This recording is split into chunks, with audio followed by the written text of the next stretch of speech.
Quyidagilar aytiladi: ey Muhammad alayhissalom, agar sizni yolg'onchi qilishgan bo'lsa, aslo g'amgin bo'lmang, chunki sizdan ilgari ham ochiq hujjatlarni, bitiklar va nurli kitob keltirgan ko'p payg'ambarlar ham yolg'onchi qilinganlar.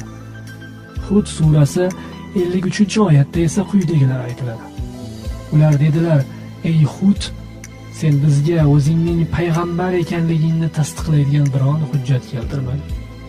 Hatto payg'ambarligiga dalolat qiluvchi oyat mo'jizasi eng maxfiy bo'lgan Hud alayhissalom risolatining dalili ham Alloh tavfiq bergan kishilar uchun kundek ravshandir.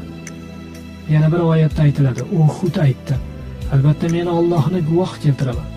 Yana o'zlaringiz ham guvoh bo'linglarki, men sizlarning Allohni qo'yib unga soxta yolg'on xudolarni sherik qilishingizdan bezorman. Ana endi barchangiz bir bo'lib menga qarshi hiylangizni qilaveringlar. Keyin menga muhlat bermay qo'ya